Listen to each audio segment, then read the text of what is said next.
Come on.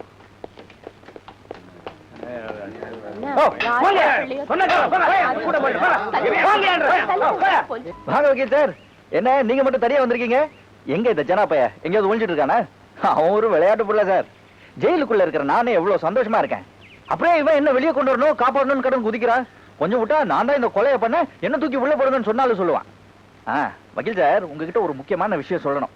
இந்த ஜனா பையில பாத்தீங்கன்னா அவங்க கிட்ட சொல்லுங்க, ஜனா உன் தங்கச்சிக்கு கல்யாணம் பண்ணி கொடுக்கணும், வெளியே வாங்கின கடல் எல்லாம் அடைக்கணும், இந்த மாதிரி பொறுப்பான வேலையெல்லாம் இருக்கிறப்ப சும்மா சும்மா இந்த நரேந்திர பையில பாக்கிறதுக்கு ஜெயிலுக்கு போகாதேன்னு சொல்லுங்க. என்ன சொல்றீங்களா? நீ சொன்னதெல்லாம் சொல்றதுக்கு அவன் இல்லப்பா. என்ன என்ன சொல்றீங்க? இன்னைக்கு காலையில ரயில்வே டிராக்ல அவன் பாடிய பார்த்தாங்க.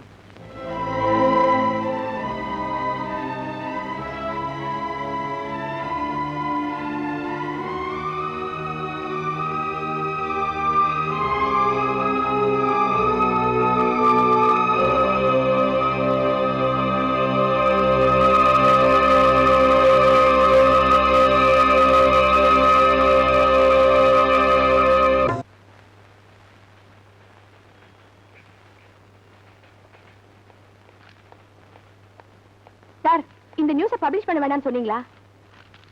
ஆமா சார், இன்னைக்கு வந்தா தான் உண்டு. கொஞ்சம் லேட் ஆனா கூட வேற பத்திரிகையில வந்துரும். வரட்டுமேம்மா. என்ன சார் இவ்வளவு சாதாரணமா சொல்றீங்க? எவ்வளவு கஷ்டப்பட்டு இந்த நியூஸ் போட்டோஸ் எல்லாம் கலெக்ட் பண்ணி கொண்டு வந்திருக்கேன். இதை இன்னைக்கே பப்ளிஷ் பண்ண ஏற்பாடு பண்ணுங்க சார். இருமா, உன்ன மாதிரி ஜேர்னலிசம் படிச்சுட்டு புதுசா பத்திரிகைக்கு வர்றவங்க கிட்ட ஒரு வேகம் இருக்கும். அந்த வேகத்துல சுட சுட ஏதாவது செய்தியை கொண்டு வந்துட்டு உடனே பத்திரிகையில போடுன்னு பிடிவாதம் பண்ணுவீங்க. அப்படி ஆர்வமா நியூஸ் கொண்டு வரதுல என்ன சார் தப்பு? அது தப்பு இல்லம்மா. நீ ரொம்ப கஷ்டப்பட்டு நியூஸ் எல்லாம் கொண்டு வர, அது நம்ம போர்ட் ஆஃப் டைரக்டர்ஸ் பிடிக்கலன்னு வச்சுக்க, நிச்சயமா அதை நான் பப்ளிஷ் பண்ண முடியாது. பத்திரிகையுடைய பாலிசி மேட்டர்ஸ், முதலாளியுடைய தனிப்பட்ட அபிப்பிராயம், இந்த ரெண்டுக்கு விரோதமா எந்த செய்தியிலையும் பப்ளிஷ் பண்ண முடியாதுமா. இதெல்லாம் உனக்கு அனுபவத்துல தான் தெரியும். உட்காருமா. ஹலோ, நான் தான் எடிட்டர் பேசுறேன். என்னது? ராம் எழுதுன இதோ ஒரு மனிதன் நாவலுக்கு சாகித்ய அகாடமி அவார்டு கிடைச்சிருக்கா? Very good very good. அப்படியா? தேங்க்யூ. சார், நான் அன்னைக்கே சொல்லல ராம் எழுதுற நாவலுக்கு தான் அவார்டு கிடைக்கும்னு. நாவல் முழுக்க எவ்வளவு அழகான நட, எத்தனை அழுத்தமான வார்த்தைகள். அப்படி ஒரு நாவல் இது வரைக்கும் நான் படிச்சதே இல்ல சார். Really fantastic. அனிதா, இந்த ராம் யாரு, எந்த ஊருக்காரரு, எத்தனை வருஷமா கதையெல்லாம் எழுதிட்டு இருக்காரு, இந்த எல்லா டீடைல்ஸையும் இமிடியேட்டா கலெக்ட் பண்ணி கொடு. இன்னைக்கே எல்லாத்தையும் கலெக்ட் பண்ணி ஒரு நல்ல ஆர்டிகல் ப்ரிப்பேர் பண்ணிடுறேன் சார். தேங்க்யூ.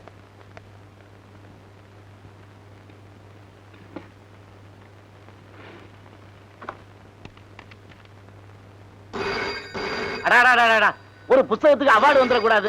எல்லாரும் அதே புத்தகத்தை கேட்டு அலைவாங்க. ஹலோ, என்ன ஒரு நிமிஷம். உங்களுக்கு என்ன ராம் நரேந்திரன் எழுதுன ஏதோ ஒரு மனிதன் தானே வேணும்? அது அவுட் ஆஃப் ஸ்டாக். இன்னைக்கு போயிட்டு நாளைக்கு வாங்க. சொல்லுங்கம்மா. சார், ராம் நரேந்திரன் எழுதின வேற புத்தகம் ஏதாவது இருக்கா? அவர் எழுதுனது ஒரே ஒரு புத்தகம், இதோ ஒரு மனிதன், அது அவுட் ஆஃப் ஸ்டாக். நீங்க போயிட்டு அடுத்த வாரம் வாங்க சார். ஏய் சடாச்சரம், வாசல் ஒரு போர்டு எழுதி வை. ராம் நரேந்திரன் எழுதின இதோ ஒரு மனிதன் அவுட் ஆஃப் ஸ்டாக்னு. சொல்லுங்க மேடம். எக்ஸ்கியூஸ் மீ, சொல்லுங்க. மிஸ்டர் ராமுடைய அட்ரஸ் தானே? எழுதிங்க. Mister Ram, care of advocate PA. Chandrasekar, number 7 Vaidyaraman street, T Nagar, Madras 17. அடடே, நீயா? என்னம்மா புருஷனை பிடிக்கல, டைவர்ஸ் வேணும்னு வாங்கி கொடுத்தேன். இப்ப என்ன சேரணுமா? வா, சேர்த்து விடுறேன். குளிர்காலம் தனியா இருக்க முடியாது. என் தொழில் எவ்வளவு கேவலமா போச்சு. யார் நீ? சார், நான் ஒரு பத்திரிகை ரிப்போர்ட்டர். நாவலாசிரியர் நரேந்திரனை பார்க்கணும். முதல்ல வெளியில போ, வெளியில போ. இந்த வீட்டுக்கார கிளவிய சொல்லணும். தெருவுல போறவங்க வர்றவங்க எல்லாம் மாடிக்கு அனுப்பிச்சிடறா. நீங்க வந்து நரேந்திரனை பார்க்கணும், சுரேந்திரனை பார்க்கணும். இங்க ஒரு வயலும் கிடையாது. முதல்ல வெளியில போ. வந்துட்டாளுங்க. கமலக்கண்ணா, முட்டை ஆம்லெட் ரெடியா? சும்மா அவசரப்படாதீங்க. நானும் காலையில இருந்து கோழி எடுத்து உட்காந்துட்டு இருக்கேன். இன்னும் முட்டை போடல. உங்க அவஸ்துக்காக நானா முட்டை போட முடியும்? அட முரட்டு மூதேவி, ஓ முட்டை வேண்டா தின்னா. என்ன இன்னும் நீ போவே இல்லையா? சார், நான் ஒரு ஜேர்னலிஸ்ட், மிஸ்டர் நரேந்திரனுடைய ஃபேன். நீங்க திட்டுனாலும் சரி, கத்துனாலும் சரி, இன்னைக்கு பூரா இங்கேயே இருந்து அவரை பார்த்துட்டு தான் போவேன். பத்திரிக்கை நிருபரா? உன் பேர் என்ன? அனிதா. இப்ப நீ நரேந்திரனை பார்க்கணும், அவ்வளவுதானே? ஆமா சார், அதுக்கு மட்டும் நீங்க பர்மிட் பண்ணீங்கன்னா I'll be extremely grateful to you. நரேந்திரனை நீ பார்த்தாச்சு. இப்ப நரேந்திரன் கிட்ட தான் பேசிக்கிட்டு இருக்கிற. ஆமாம்மா, நாவலாசிரியர் நரேந்திரன் நான் தான். நிஜமாவா சார்? சார், என்னால நம்பவே முடியல. வேணா கற்பூரம் வாங்கிட்டு வா, சத்தியம் பண்றேன். நான் தான்பா நரேந்திரன்றேன். I am a leading criminal lawyer with 30 years practice. ரிலாக்ஸேஷனுக்கு தாமா இதெல்லாம் எழுதிக்கிட்டு இருக்கிறேன். சார் அப்ப அந்த நரேந்திரன்ங்கிறது என்னோட புனைப்பெயர். சார் இது உங்க முதல் நாவலா? என்ன கேட்டா 301வது நாவல். 300 எழுதி பரணையில போட்டிருக்கேன். வெளியில சொல்லிடாத, பப்ளிஷர்ஸ் எல்லாம் வந்து உச்சர வாங்கிடுவாங்க. சார் இந்த அவார்டு வாங்கின நாவலுக்கு அப்புறம் வேற ஏதாவது எழுதுறீங்களா? புதுசா ஒண்ணு எழுதிக்கிட்டு இருக்கேன், அது வாட்டுக்கு போயிட்டு இருக்கு. பேர் என்ன சார்? பேரு சந்திரசேகர் BABL. ஐயோ அது இல்ல சார், நாவலோட பேரு. ஆசை வந்துருச்சு பாத்தியா? அதாவது வானத்தில் பறக்கும் வாத்து. என்ன தீம் சார்? அதாவது தாலி கட்டின புருஷனை பொண்டாட்டி கிள்றா, கொல்றா. சார் இந்த கதைக்கும் தலைப்புக்கும் சம்பந்தமே இல்லையே. அங்கதான் பொடி வச்சு எழுதுறான், படிச்சா தெரியும். முதல்ல புருஷன் பொண்டாட்டிக்குள்ள வாத்து வாங்குறதுதான் சண்டே ஸ்டார்ட் ஆகுது. வாத்தா வாழ்க்கையான்னு கொண்டு போறேன் கதைய. சார் உங்களுக்கு பிடிச்ச எழுத்தாளர்? ராஜா தேசிங். சார் அப்படி ஒரு எழுத்தாளரே இல்லையே. எழுதவே வேண்டியது இல்லையே. ராணி பத்மினியை எப்படி குதிரையில வச்சு அவர் தூக்கிட்டு போனாரு, அத மாதிரி வாத்தா வாழ்க்கையான்னு நான் கொண்டு போயிட்டு இருக்கேன். சார் என்னோட வாழ்க்கையில இப்படி ஒரு எழுத்தாளரை பார்த்ததே இல்ல. இனிமேல நீ பார்க்க முடியாது. நான் வரேன் சார். அடிக்கடி வா. இல்ல வேண்டாம். அதுவா இஷ்டம். அட என்ன உன்னோட பெரிய வம்பா இருக்குது. ஊர்ல இருக்க முக்கால்வாசி பேர் ராம் நரேந்திர யாரு ராம் நரேந்திர யாரு என் உச்சர வாங்குறான். அந்த கதை எழுதுனது நீதான்னு சொல்லிட போற. வக்கீல் சார் அப்படி எதுவும் போயிடாதீங்க. ஏன் நான் நிம்மதியா இருக்க வேணாமா? உன் செக்ரட்டரியா? ஐ am a leading criminal lawyer man. நான் விளையாட்டா எழுந்த புக்கை நீங்க யாரை கேட்டு பப்ளிஷ் பண்ணீங்க? அந்த பரதேசி வாடந்தாயா பப்ளிஷ் பண்ண சொன்னா.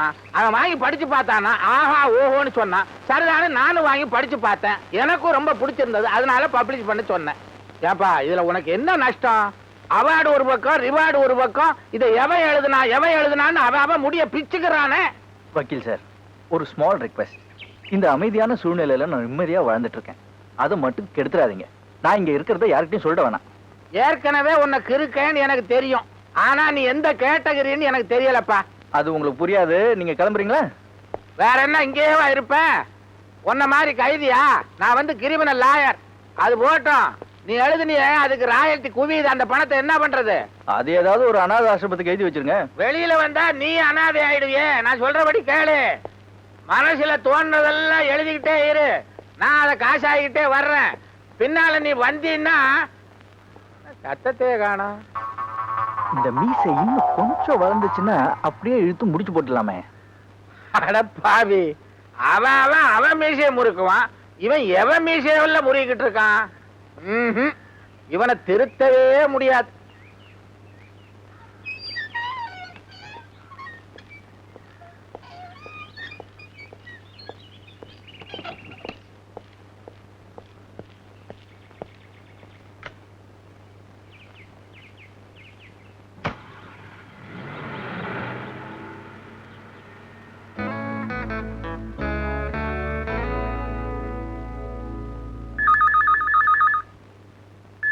வாழ்க்கையில பாதி நாள் டெலிபோன் பேசியே நம்ம ஆவியெல்லாம் போச்சு. ஹலோ சார் நான் பத்திரிகை ஆபீஸ்ல இருந்து அனிதா பேசுறேன். யாரு? அனிதாவா? என்னம்மா? நான் நரேந்திரனை போய் பார்த்தேன், அவர் ஜெயில இருக்காரு. ஏன் சார் இன்னொருத்தர் என்ன புஸ்தகத்தை நீங்க எழுதினதா போய் சொன்னீங்க? எது? இனிமேலாவது நீங்க எழுதுற புஸ்தகத்துக்கு உங்க பேரை போட்டுக்கங்க. தயவு செய்து ராம் நரேந்திரனோட பேரை கெடுத்துறாதீங்க. இதுக்கு தான் புத்திசாலிகிட்ட பொய் சொல்லக்கூடாது.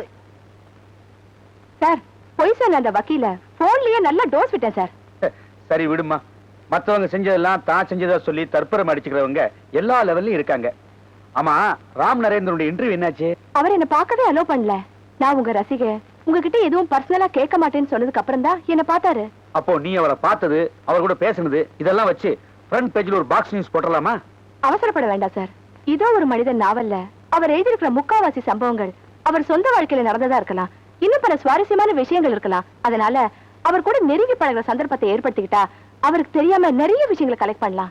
அது எப்படிமா முடியும்? அவனோட பேட்டி எடுக்கிறதுக்கு நீ ரொம்ப கஷ்டப்பட்ட. அவன் ஜெயில வேற இருக்கான். அவன் கூட எப்படி உன்னால நெருங்கி பழக முடியும்?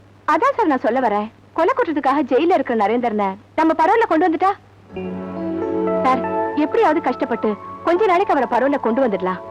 அதுக்கப்புறம் அவரோட பழகி அவரோட கடந்த கால வாழ்க்கையெல்லாம் தெரிஞ்சுக்கிட்டா அதை வச்சு நம்ம ஒரு நல்ல ஃபீச்சர் பண்ணலாம். இதை மட்டும் நம்ம தெரிஞ்சுக்கிட்டோம்னா நம்ம பத்திரிகைக்கு மட்டும் இல்ல, இந்த நாவல் உலகத்துக்கே பெரிய பொக்கிஷமா இருக்கும். You are too intelligent, Anitha. Ram Narendran பரோலுக்கு அப்ளை பண்ணா கிடைக்கலாம். கவர்மெண்ட் அவார்டு கிடைச்சிருக்கே. ஆனா அவர் பரவாயில்ல வருது சம்மதிப்பாரா? கஷ்டம்தான். Let us try. Good morning sir.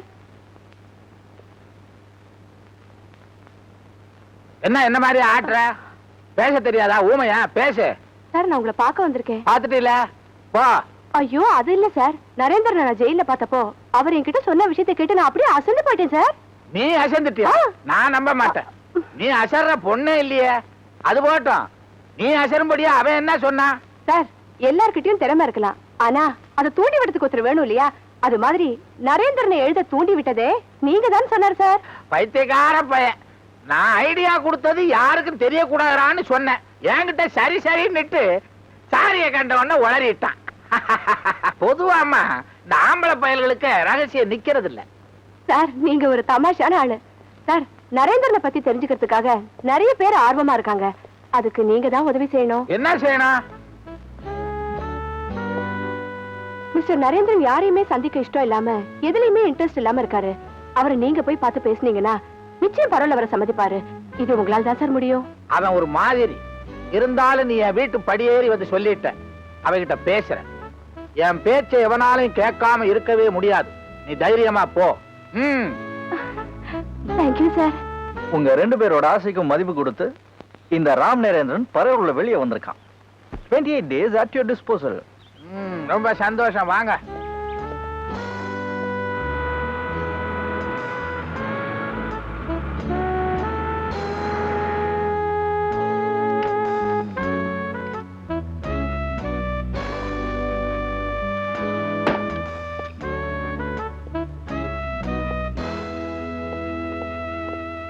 இவர் யாரு சார்? உங்க தம்பியா? ஆமா, உங்கள மாதிரியே இருக்காரு. என்ன ஆமா பெழக்கண்ண? என் தம்பியா நீ? ஆமா, நான் ஒரு ஆளு தான் அரசியல் செஞ்சுட்டு இருக்கேன். நீ பாட்டு இன்னும் 2 பேரை கூட்டு வந்தா என்ன அர்த்தம்? இந்த பாரு, பழைய மாதிரி என்ன மிரட்ட முடியாது நீ. இப்ப கூட்டு வந்திருக்கனே இந்த பையன் யாரு தெரியுமா? ஒருத்தனை கொலை பண்ணிட்டு ஜெயிலுக்கு போனவன் பரவாயில்ல அழைச்சிட்டு வந்திருக்கேன். கொலைகாரனா? என்ன கொலைகாரனா? ஜாக்கிரதை யாரு, அடுத்தது உன்னையும் கொலை பண்ணிடுவான். பாட்டி, என்ன வக்கீல வேலையில கிடக்கிற பாம்பை கொண்டாந்து வீட்டுக்குள்ள வச்சிருக்காரு. பாம்ப கொண்டாந்து வச்சிருக்காரா? ஏன் கோர்ட்ல வாதாடுறத விட்டுட்டு ரோட்ல வித்த காட்ட போறாரா? பாட்டி இது வேற. என்னடா வேற? பாட்டி உனக்கு கந்த சிசி கவசம் தெரியுமா? தெரியும். தெரிஞ்சா ஒரு நாளைக்கு 3 வேளை சொல்லு. பசங்களையும் சொல்ல சொல்லு. அப்புறம் வீட்டுல இருக்கிற அருவா, கத்தி, மண்வெட்டி, கடப்பாறை இதெல்லாம் ஒளிச்சு வை. பசங்களுக்கு புத்தி சொல்லி கீழே இருக்க சொல்லு. மாடிக்கு அனுப்பாத. ஏன்டா? பாட்டி, வக்கீல் ஒரு ஆளை கூட்டிட்டு வந்திருக்காரு. அவன் ஜெயில இருந்து பரோல்ல வந்திருக்கா. ஜெயில இருந்தா என்னடா தப்பு பண்ணா? ஒரு ஆளை கதற கதற கத்தியால குத்தி கொன்னுட்டு கம்பி எண்ணிட்டு இருந்தா. கொலைகாரன். பாட்டி, ஆபத்து முதல்ல எனக்கு வரப்போதா உனக்கு வரப்போதான்னு தெரியல. ஒருவேளை நான் முந்திக்கிட்டேனா ஏன் உறவுக்காரன்ட்ட நீ போய் சொல்லிடு. அதுவே நீ முந்திக்கிட்டேனா ஓ உறவுக்காரன்ட்ட நான் போய் சொல்லிடுறேன். என்னடா என்ன? ஏன் அவனை பார்த்து இப்படி தொடர்ந்து சாகுற? இப்பவே அவனை வீட்டை விட்டு வெளியில விரட்டுறானா இல்லையான்னு பாரு. பாட்டி வானா, அவன்கிட்ட மோதாத, விட்டுடு. சீ, வாய் மூடு. அந்த வக்கீல கூப்பிட்டு நார் நாரா கிழிக்கல. கத்தாத, அந்த கொலைகாரனை கேட்க போகுது. கேட்கட்டும்டா, கேட்கணும் தானே கத்துறேன். எனக்கு எவங்கிட்டையும் பயம் கிடையாது. என்ன நினைச்ச நீ? எங்க அப்பா மிலிட்டரியில சேர்ந்து 20 வருஷம் பார்டர்ல இருந்தாரு. எங்க தாத்தா 30 வருஷம் பார்டர்ல இருந்தாரு. என்ன எங்க பெரியப்பா ஒருத்தர் தான் எங்க பெரியம்மா முந்தான பார்டரையே பிடிச்சுக்கிட்டு இருந்து வீணா போயிட்டாரு. மத்தபடி நாங்க வீரமான குடும்பம்டா. இப்பவும் பள்ளத்தூர்ல போய் நின்னுகிட்டு பார்டர் குடும்பம்னு கேட்டு பாரு, ஆடிட மாட்டாங்க. பாட்டி, அவனை விரட்டுறதுக்கு நீதான் கரெக்டான ஆளு. யோ வக்கீலே, கீழே இறங்கி வாயா. கண்ட கண்ட கொலகார பசங்களே வீட்டுக்குள்ள வச்சுக்கிறதுக்கா நான் உனக்கு வாடகைக்கு விட்டேன். வாயா.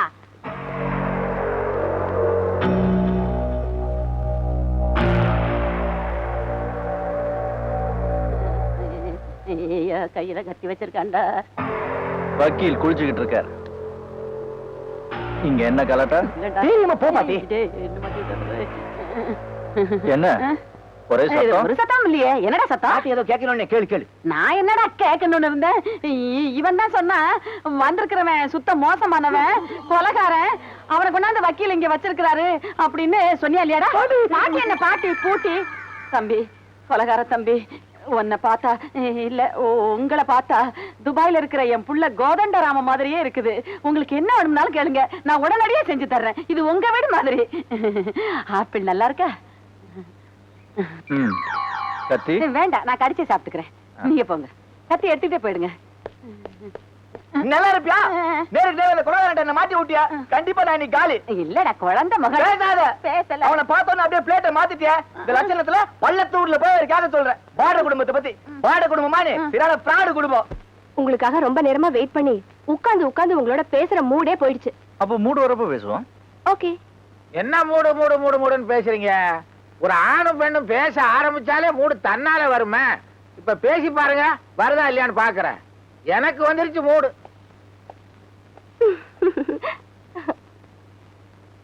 மிஸ்டர் நரேந்திரன், நான் வெறும் ஜேர்னலிஸ்ட் மட்டும் இல்ல, உங்களோட ரசிகையும் கூட. உங்களை பத்தி தெரிஞ்சுக்கிறதுக்காக வந்திருக்கேன். என்ன பத்தி தெரிஞ்சுக்கணும்னா என் புக்கை படிச்சா போதுமே. லைக் ஆத்தர் லைக் புக்குன்னு சொல்லுவாங்க. என்னுடைய சொந்த அனுபவத்தை தானே என் புக்ல எழுதியிருக்கேன். அதுல உங்க இளமை கால வாழ்க்கைய பத்தி எதுவும் சொல்லலையே.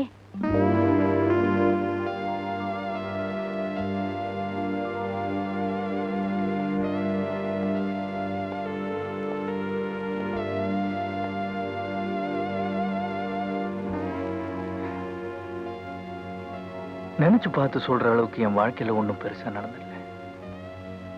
செய்யாத குற்றத்துக்காக எங்க அப்பா தூக்கு தண்டனை கைதியா ஜெயிலுக்கு போனாரு. எங்க அம்மா அவரை பார்க்க போறப்ப என்னையும் கூடவே கூட்டு போவாங்க. எங்க அப்பாக்கு என் மேல ரொம்ப பிரியம். என்னை பார்த்த உடனே துக்கம் தாங்க முடியாம ஜெயில் கம்பி வழியா என்னை அப்படியே சேர்த்து அணைச்சுக்குவாரு. அப்ப அவரோட கை என் கணத்து படுறப்ப சின்ன ஐஸ் கட்டி பாடுற மாதிரி இருக்கும். அவர் இறந்தப்புறம் கூட அந்த உணர்ச்சி ரொம்ப நாள்ல என் கூடவே இருந்துச்சு.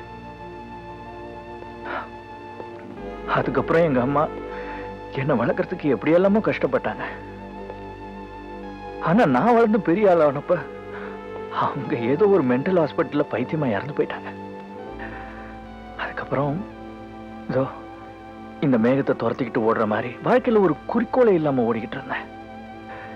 செய்யக்கூடாத வேலையெல்லாம் செஞ்சேன். போதை பொருள் வித்த அடியாள கூட இருந்தேன். காரணமே இல்லாம ஏதோ புத்தகம் எல்லாம் படிக்க ஆரம்பிச்சிட்டேன். ஹரித்வார்ல 3 வருஷம் சாமியார கூட இருந்தேன். ஆனா அங்கேயும் போலித்தனம் இருந்துச்சு. திரும்ப வந்துட்டேன். இப்போ வெட்ட வெளிச்சத்துல ஒத்த மரமா தனியா நிக்கிறேன். போதுமா? நான் கேட்ட கேள்விக்கு பதில் சொல்லிட்டீங்க. ஆனா உங்ககிட்ட பேச வேண்டியது நிறைய இருக்கு.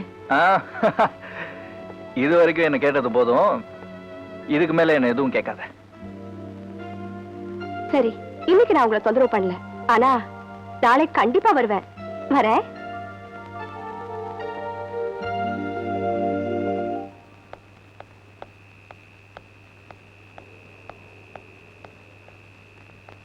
அப்பா எப்ப வந்தீங்க? நான் ஆபீஸ் போயிட்டு தான் வரேன். நீ அப்பவே புறப்பட்டு தான் சொன்னாங்க. அம்மா இவ்வளவு நேரம் எங்க போயிருந்த? அப்பா நான் ஒரு ஜேர்னலிஸ்ட். ஆபீஸ்ல உட்கார்ந்து வேலை பார்க்க முடியுமா? 4 இடத்துக்கு போனா தான் நிறைய விஷயங்கள் கிடைக்கும். அதுக்கு போயிட்டு வரதுக்கு லேட் ஆயிடுச்சு. உள்ள வாங்க பேசலாம்.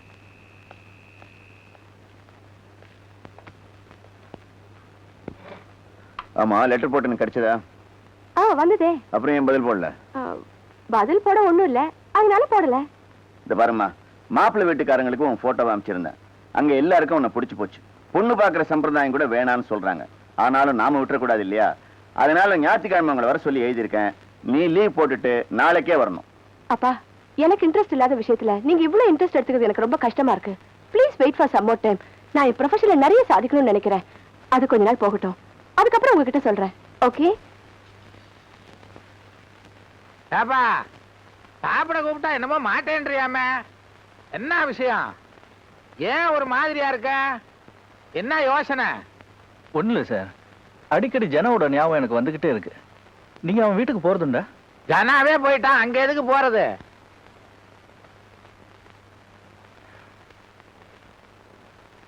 பாவம் சார், அவனுடைய அப்பா அம்மா இந்த தள்ளாத வயசுல பையனை பறி கொடுத்து என்ன கஷ்டப்படுறாங்களோ. அவனுடைய தங்கச்சிக்கு கல்யாணம் ஆச்சா ஆகலையா ஒண்ணுமே தெரியல. அவங்க குடும்பத்துக்கு யாராவது ஏதாவது உதவி செய்யறாங்களான்னு விசாரிச்சீங்களா? எங்கப்பா போய் விசாரிக்கிறது? எனக்கு வர்றதெல்லாம் பேட் கேஸ்.